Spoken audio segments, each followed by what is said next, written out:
Do you want to go anywhere family size SUV with want for little features on a mid-40s budget? Well, Subaru will spoil you for choice. Recently arrived is the all-new medium-sized Forester. Despite the familiar appearance, it's virtually all new, promising to be a larger, more practical and safer take on a familiar nameplate. Here on test is the flagship S version with all the bells and whistles. Price $41,490. Even bigger still is the evergreen Outback. Once a mere Liberty wagon with plastic cladding that has grown into Subaru's fully fledged large segment SUV. Our middle-rung premium version also runs a 2.5 litre petrol 4, is loaded with much of the same features and clocks in at just $1,600 more than our Forester. So far, so similar, but how different are they? And which Subaru is best for you? Look, it's simple. If you want an SUV, you buy the Forester. If you actually want a station wagon, you buy the Outback, because it's not an SUV at all. That is a wagon with plastic cladding, jacked up ride height and chunky tyres. Well, Subaru calls it an SUV. Yeah, but if I go to my local fruiter and he advertises apples and oranges, I'm still going to go home and make apple pie. Yeah, but look, you can understand why they try to position the Outback as a SUV, because no one buys wagons in Australia.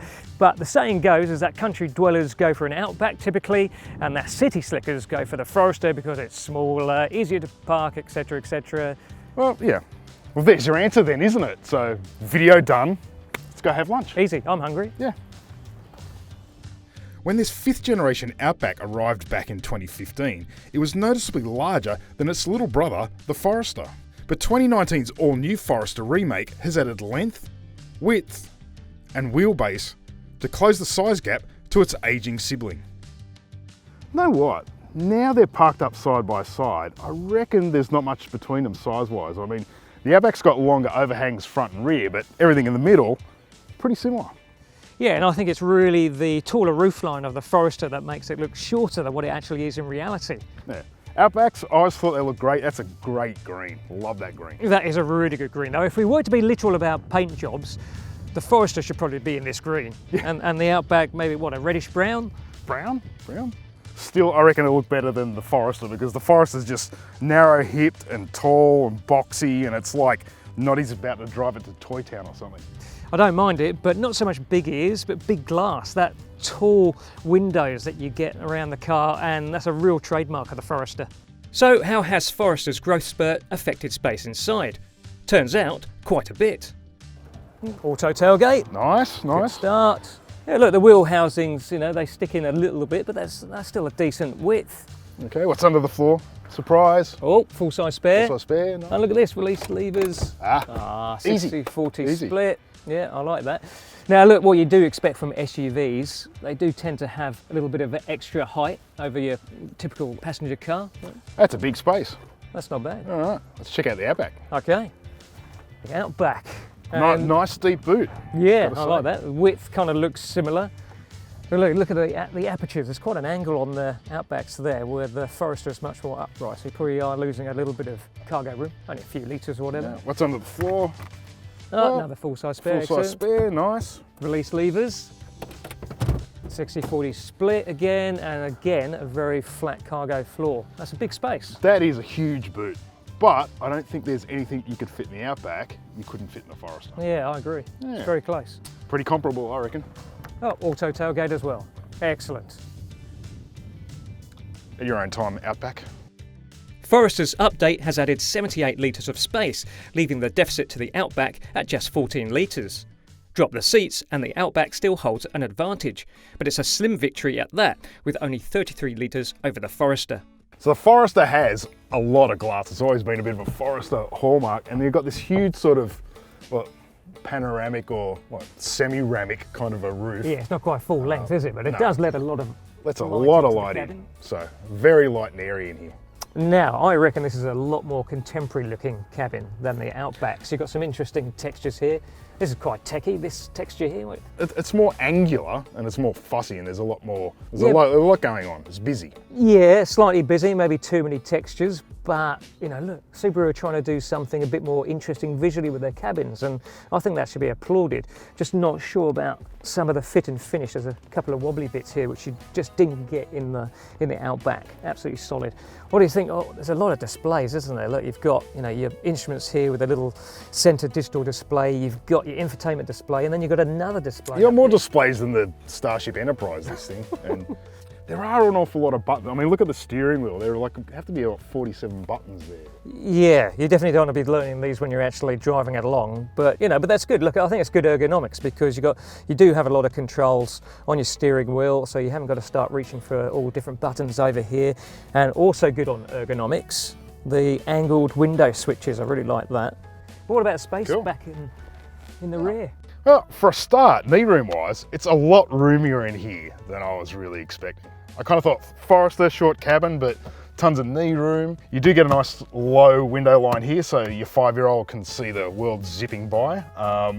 And this got funny golf ball like material here. What did you call it again, Jez? Well, you know, technical. Yeah, tacky. So tacky golf ball that's material. harsh. That's harsh. It's all a bit, you know, hard, but a lot going on. You know, it presents all right. Don't mind it at all. Right, the Outback. It's familiar, isn't it? It is. I always feel that Subaru interior design, at least with this Outback, hasn't really evolved since the 1990s. It's simple, but it's unfussy. The other thing I like about it too is it feels really solid. Like it feels upmarket, it feels premium. Yeah, look, you prod and you poke around and try to pull things, and it feels really well put together. And look, the infotainment screen and climate control, it's a bit of a kind of a slab that's just been sort of lobbed in the center of the dash, but it kind of works. I like the chrome surround. There's a nice tactility to the climate controls and the volume controls. It's just got a bit of a sort of mature look to it. Absolutely. And I really like too this sort of soft, squishy.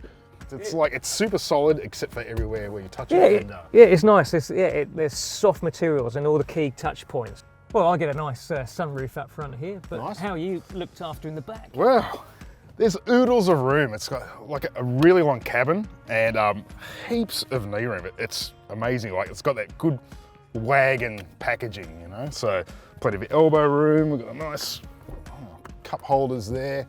And so this concave effect in the roof, so plenty of headroom, nice low slung seating. These seats too are really comfortable.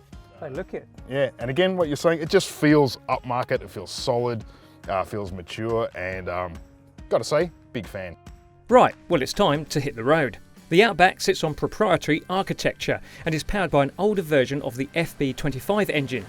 But its advancing age has allowed Subaru to iron out bugs and polish its on-road performance. You know the first thing that I've noticed about the Outback, Jez? Well, what's that, Curt? It's just how quiet it is. It's very quiet in here. It is, it's quite serene. The other thing I'm noticing too is the ride is really well sorted. Yeah, I reckon Subaru's engineers have done a top job on this suspension because it's soft and it feels nice and comfortable. Yet when you get over a bit of a stretch of bumpy road like this, the damping's really nicely controlled. It's just really solid and it's dignified. I've driven a bunch of European premium cars recently and I've got to say, this thing is on par with them.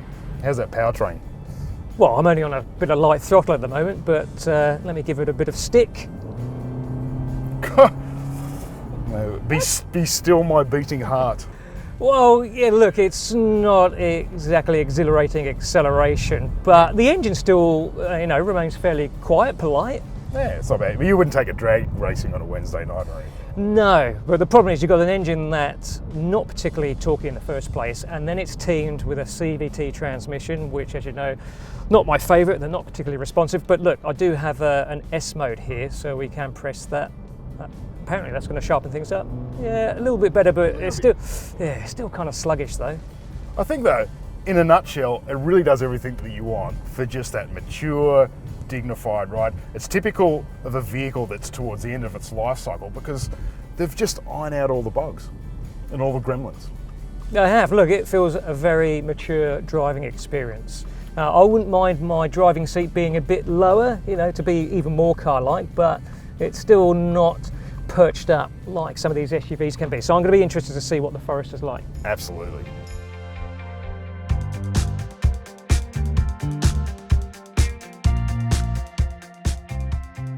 This Forester doesn't ride as well as the Outback. There you go, I've said it, and it's noisier too. Yeah, I agree. We're going over the same stretch of road as we did in the Outback, and there's a lot more fussiness from the suspension. Really. Vertical movement. Like fidgety. And can I say something else I don't like in comparison? The Forester's steering. It's just really vague around the straight ahead, inconsistently weighting. So I just turn it off centre like this. It's light, and then I'm turning it back, and then it's heavy. So it's just not linear like the steering is in the Outback. It feels like an SUV. It feels like it's on stilts and just wobbles around a little bit more. Yeah, although let's not pretend that the Outback is some driver's car just because of its lower centre of gravity. You know, it's composed, and you just get more body roll in the Forester. And yeah, look, as we go around this roundabout, a lot of lean. It's an SUV. All right, let's try. Oh, bit of acceleration with this. What is supposed to be 90% new engine?